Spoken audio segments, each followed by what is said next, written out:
Hey, everybody, welcome back to the Modern Customer Podcast. I am your host, Blake Morgan. My guest is Allison Hiatt, the Chief Marketing Officer for Vera Bradley Designs, Inc. Vera Bradley is a very famous brand, a legacy brand with 3,200 employees. You probably recognize their incredibly iconic patterns and bags. Today, we're talking about the Customer-Centric Chief Marketing Officer. We're looking at Allison's incredible background, her time at Amazon in the early days, at Starbucks, at REI, Hannah Anderson, and now Vera Bradley, and what she believes the modern customer-centric CMO needs to focus on, what traits this person should have, and how they should really think holistically about the office of the CMO and what the CMO should be pursuing and how they should be spending their time if they care about customer experience. Please enjoy Allison Hiatt.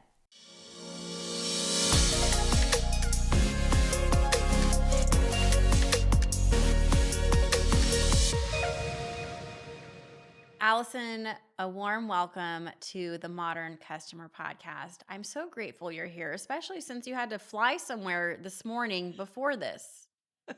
Well, thank you. I really appreciate you having us on the show, and I'm excited to get a chance to speak with you because you cover my topics that are near and dear to my heart. So I'm very excited. Yeah, and just looking at your resume, Allison, you are the perfect person to be on the show because you were at REI and Starbucks, and you were at Amazon in the early days, Early days, and dinosaurs and were you, outside the windows at that time. It feels like.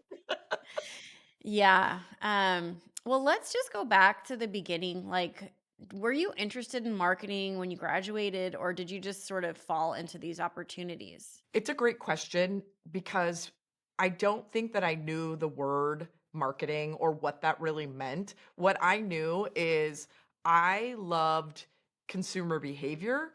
I loved trends. Of course, I loved shopping. I love to understand why we fell in love with things, whether that was music or a sweater or a purse or what have you. Like I'm fascinated by that. Of course, I always was the one that loved to watch the Super Bowl ads or, really would look through a magazine and spend just as much time looking at the advertisements as I would Oh, the content of the magazine. And so I think over time, and when I started in college, I found myself really drifting into the marketing courses and understanding what that entailed. So I think I knew I wanted to do something in this area, but I don't know that I understood what it was called. right. And now it feels the language has evolved so much. We could call it customer experience, the Yeah, thing that you and I were both so fascinated with, but there really wasn't a word or a name or phrase for it. What does there wasn't. customer experience mean to you today? It's so great. It's changing all the time when we think about it. Thinking about we had channels and then we had brand experiences and consumer experiences and digital experiences. And honestly, it's just all together now. It is just a fluid, interchangeable experience. And everybody's is very, very different in terms of pre shopping, post shopping, or what have you. And so I really go with the broad term of a customer experience is any way in which they're engaging with your company or with your brand is an experience or your product, pre-purchase, post-purchase, anytime that they are engaging, that really falls within that experience. Absolutely. Let's talk about the intersection of brand and customer experience. As a CMO, I would say that's your unique view is that you have been in all these beloved brands like Starbucks, Amazon, REI, Hannah Anderson, which I love, and now Yeah, Vera it's a great. Bradley. What is the intersection of brand and customer experience to you? Again, it is one and the same and hard to pull apart when you see things through the lens.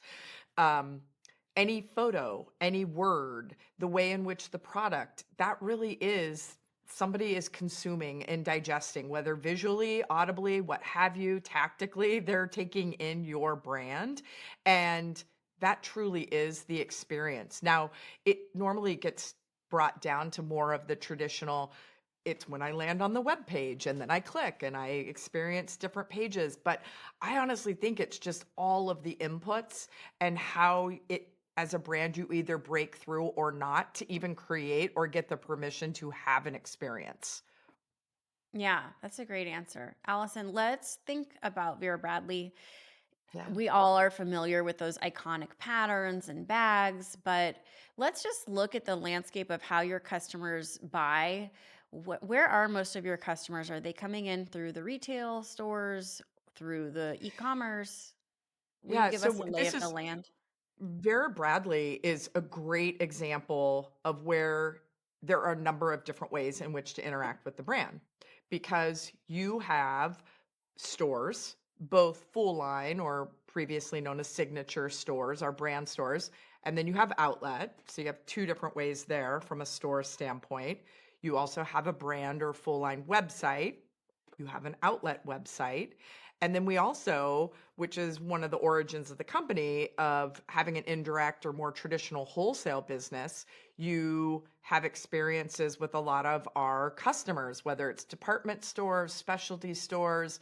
We sell through Amazon, we sell through marketplaces. So there's just a number of ways in which you can experience the brand.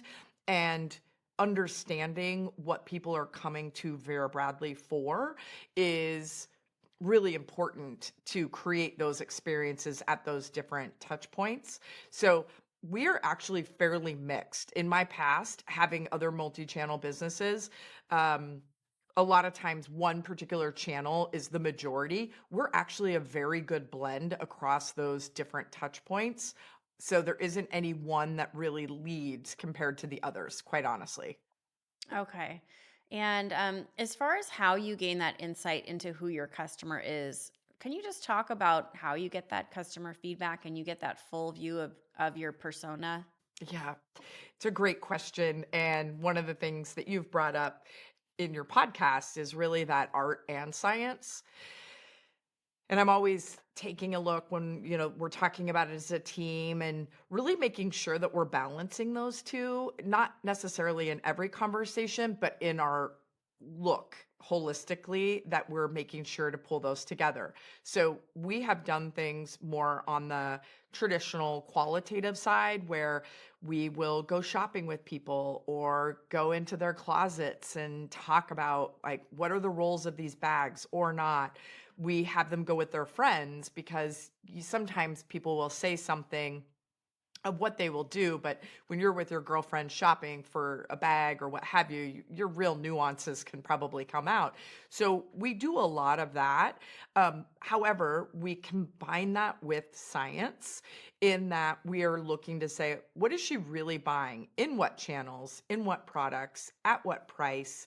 How is she gifting this? We do a large amount of gift business. How often is she visiting us? What channels is she visiting? So pulling those things together to really understand, but also making sure that it's not just the picture of how she is engaging with Vera Bradley, but looking bigger picture of how is she really engaging in life in general, and what does her work do for her, and what role do we play there? How is her family? So on. And so that you just make sure that you don't get too myopic and you really have a good sense of who that customer is. So long answer there, but really a blend of art and science using many different tools. Well, I hate to geek out on this, Allison, but of course now I want to know Let's like do it. what are the tools? Like what are the Okay. tools? Tell me what's in your toolkit exactly. But Yep. honestly, just if you think about the technologies that are the most helpful in getting insight into your customer, like could you just name a few off the bat? You bet. So starting on more of the qualitative, and some might consider this still quantitative, but have your traditional brand awareness and sentiment and regard and lots of information that you can receive from that standpoint.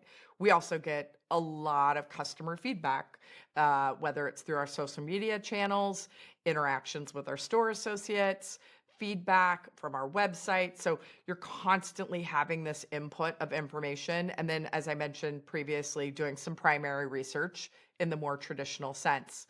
Um, from the data side of it, we know that we can watch a lot of the behavior, whether it is the tracking of our own website. We all know those tools, that you can see where people are spending their time, where they're entering our website, where they're leaving. But then there's also things within our retail stores. We have different traffic counters for our own stores, but we also have traffic counting that is looking at the overall center. So are we understanding the share of traffic, and are we over or above what we should be getting based on what's happening in the overall center, and then what's happening with some of our competitors as well? So that's just a, a swath of different tools, but there's a number of different pieces within there. So when I have the opportunity to talk to the CMO of any company, I'm always interested to know the breakdown of their day. Like how much of the time is spent on customer work versus advertising versus team meetings versus going visit site visits. Could you just break down your day or your week? I would say right now, given the journey of where Vera Bradley is, and I've been here for about a year and a half now, and during the bulk of that time, we have been focused on this impending reintroduction that we're going to do this summer. And so the reason I give that as a backdrop is it has been a bifurcation, if you will, of responsibilities. You have your existing business and really learning it and understanding it. And then you're making sure that you are focused on how to optimize it for the future. So, what can history tell us we did well? What does history tell us that we need to do a better job at, that we missed, quite frankly?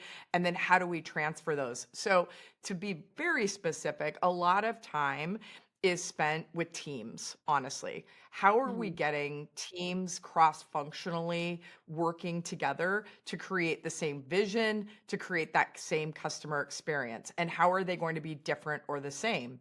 So, for example, how is our head of retail stores interacting with our head of e-com, and what is the experience that they are both bringing to the customer?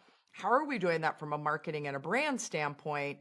But how are they thinking about it when you really break it down to the traffic and the conversion and building a order and all of those KPIs? That takes a lot of conversation of getting people together. And I spend a lot of time with teams facilitating that, quite honestly. Making sure it's a lot. There's so many articles out these days for CMOs about being these ultimate dot connectors, for the lack of a better Mhm. term. Yeah. And I do find that, because if you think about it, you really are the final person that is looking at when that curtain is raised, whatever it is, and that customer interacts with your brand. What do they see? And making sure that final mile is aligning with what you need to do for that customer, but also for your company and as a brand. So, spending a lot of time ensuring that the visions and the strategies are aligned, and then making sure that your extended partners, your agencies that you work with, are really an extension of your team. Are they aligned? Are they making sure that they understand? So it really covers all different topics, whether it's channels, digital, advertising, how are we spending our budget?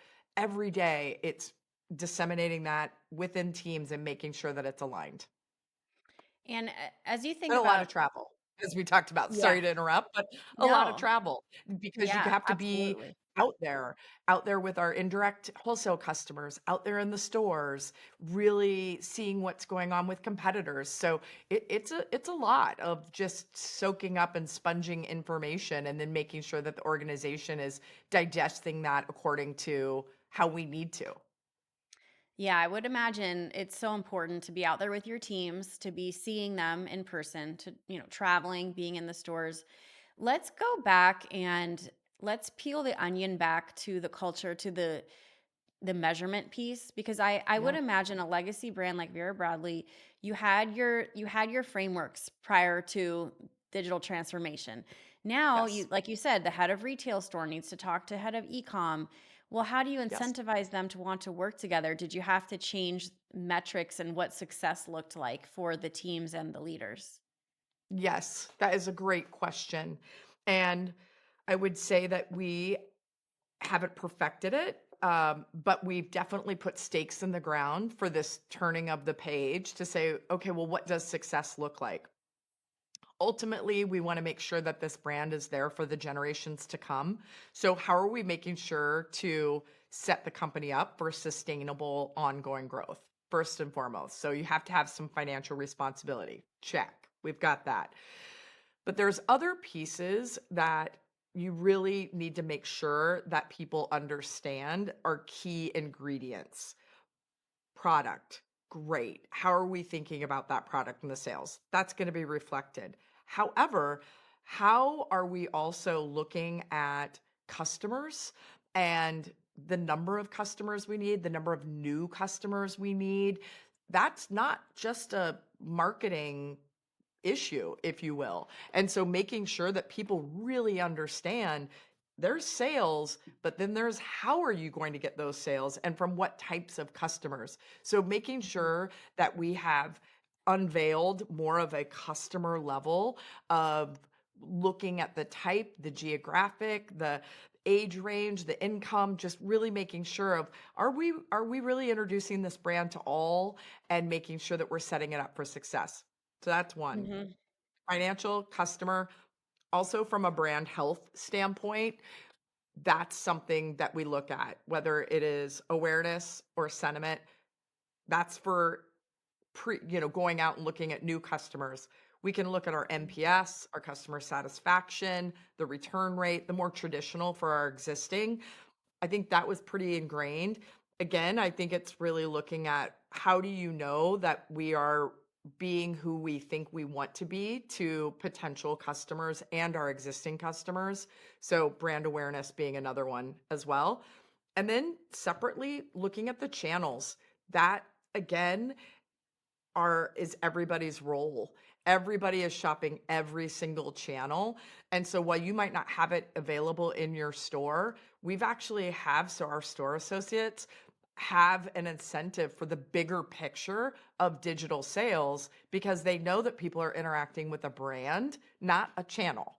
And so they know that I might not have that in my store, but I'm going to make sure that customer I order it for them online because then I get another opportunity to keep that relationship going with the brand. So really have just expanded the level of company KPIs. These might not have been specific to everybody in the organization. They might have been sitting within different areas of the company, but how are we making sure within leadership, key leadership positions, that they are all really laddering up to this same level that is expanded beyond financial? You mentioned customer growth, what kinds of customers Vera Bradley wants to attract. How do you track that all? How do you track customer data? Because in a retail environment, it can be hard to do. That's one of the areas compared to previous places. Our team does a fantastic job of creating a connection and a relationship. So I'm very pleased with the capture rate within our retail stores with our teams. And that is really a conversation and the connection. And our teams will make sure, obviously, with the right permissions, but to follow up. They'll call people or they can make sure to say, hey, we know that you really love these types of bags and we have new ones that are coming in. So they're getting some sort of a personalized treatment, if you will, to continue that relationship. So we capture that information, obviously on the website, it's easier. And then we're really tracking to say, are these new people or are these our existing customers? We have a very, very strong legacy customer. And over time, that it continues to be, but we really know that there's an opportunity to introduce this brand to more generations. And we look forward to doing that this summer and looking and saying, okay, are we getting those new customers and what are they buying? Because we have lost relevance over time beyond our core group. And we know that we're relevant to the newer consumers and new generations. I think, Allison, what you're talking about is something that every brand is interested in. How do you maintain relevance with this new not to insult them, but I would say they're more fickle. They're different. Let's just say that. What are the ways that that's my opinion. I'm not saying it's Yep, yours, but I would what agree. are the ways that you are breaking down the barriers? And like, are you doing research? Do you talk to Gen Z? Are you on TikTok? Like, what's the strategy to get into the heart and mind of Gen Z? All of the above in some respects. And while Gen Z is not necessarily our core audience when we say younger, like we're still in focusing on that 35 to 54-year-old woman that is in the thick of her life, whether it's career, family, you name it, friends. Specifically It me. really, Me. what's I'm that? your target. There you go. So you, myself included, it's that, and it's not to say that we are not wanting the generations younger or older, but when we look at when Vera Bradley was at its peak, it was speaking to those women at that time in their life that is saying, you know what? I really want to make my own style, curate my own life, figure out how I'm moving throughout my day. And I need a bag that does that, but that Mhm. also helps me show my personality and uniqueness. So while we do focus on the younger generations, particularly when we're thinking about how they're shopping, they're not necessarily using Google anymore. They're using TikTok and social media Mhm. to discover brands. So we know that that is coming, but how are we thinking about our core customer and thinking about how she is receiving that information? You're exactly right. It is so difficult now, regardless of generation, because we all have so many choices.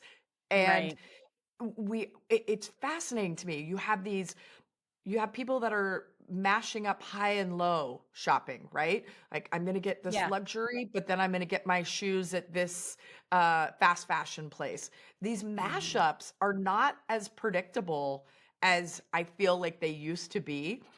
I also go being more of a heritage brand. People want heritage, but yet they also want fresh.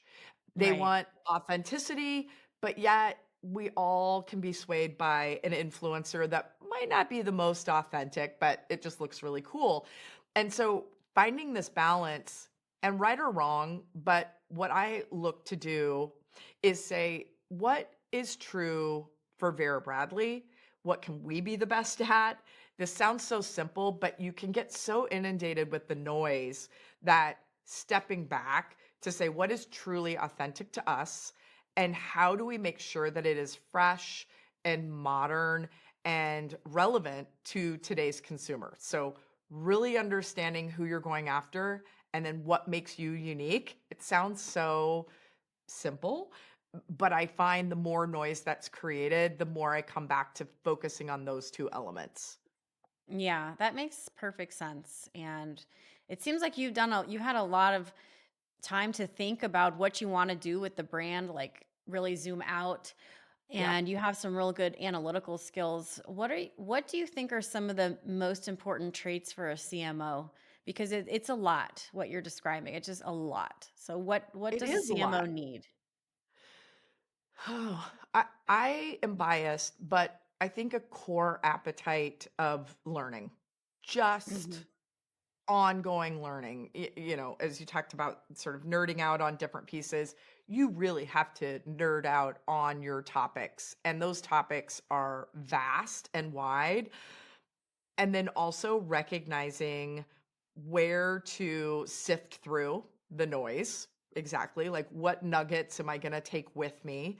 So constantly learning, simplifying that noise to make sure that you're really bringing that. And then people leadership, unbelievable. Because since my time of starting out in marketing compared to now, it is encyclopedic of the topics that we had to be masters of. You really cannot be masters of it. So you end up really having to focus on good people that similarly are in that learning mode, able to simplify things. And then your job really becomes about, again, making sure people are on the same vision, but about asking really good questions of your team members to make sure that they are not, you know, being blind to different opportunities or risks, quite frankly. Hmm. So Hmm. constantly learning, ability to simplify, and making sure you have good people and good people leadership. Yeah, I mean, it's really clear you have a lot of clarity about these things. And I think that's what is really required today because there's so It is, much. It just can be overwhelming. it can be Let's, overwhelming. yeah, I mean, let's just talk about it quickly, like a few tools you use to clean up the clutter and to figure out what's actually important.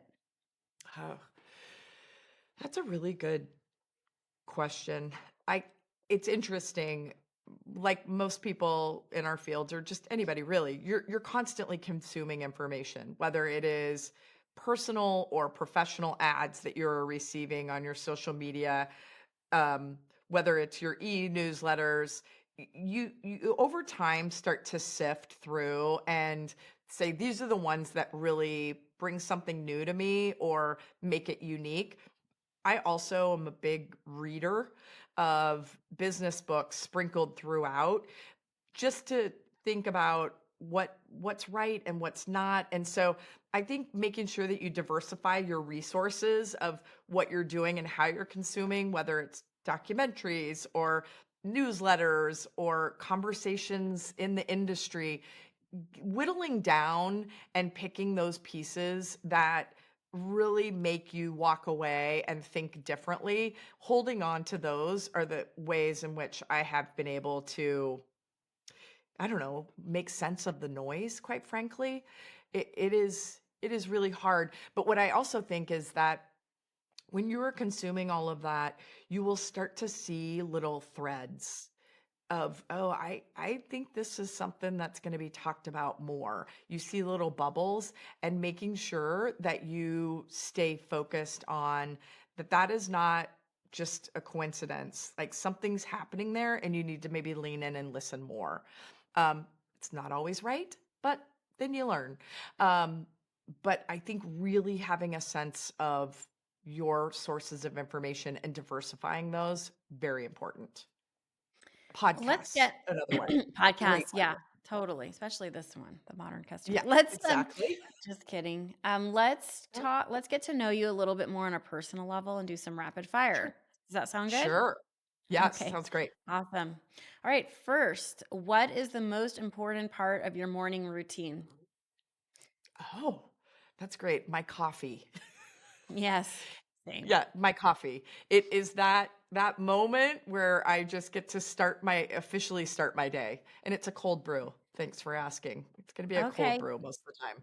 Yes. Yeah, love it. What show are you currently streaming right now? Oh, I really love Hacks right now. Yeah, It same. is really clever writing and it is funny and the acting is great. So I've just been eating that up. Did you know? Sorry for everyone who doesn't know the show, but the agent in the show, I can't remember his name. He's the like co-producer and writer of the whole show, and he's I didn't married know to that. his wife. Helps him produce, or I guess they co-produce the show. Can't remember his name, Oh, but I he's so didn't know funny. that. Yeah, Yeah, there's he's actually, if you hilarious click, with there's his. like behind the scenes if you go, and there's interviews with the producers. I also am super into the show. I'm ruining Yeah, the I need rapid to do the fire though. behind the scenes. I've been so eager to see the next series. I'm like, okay, I'll come back to that, but I go quickly to the next one to watch it. But Yeah, him and his assistant. yeah, It's just so funny. What do you do to relax at the end of a hectic day? working out for me, walk, run, that is really the way that I like to have it. But I also say music is a big moment for me, and being able to just chill out and have a little pep rally moment in my car as I drive home is also a really nice way to keep on top with what all the cool kids are saying is in, but also just a fun disconnect. So you're in the office, just to be clear. You're working in Yes. the office most days. Okay. Yes. Hybrid. Yes, we Okay. do Tuesday, Wednesdays, and Thursdays in office, and then Mondays and Fridays we are remote, and many of us commute in. So it's a real Hmm. interesting dynamic. If you could have lunch with anyone dead or alive, who would it be? So I do have to say I'm a fangirl of Terry Gross on NPR, and she does her fresh air.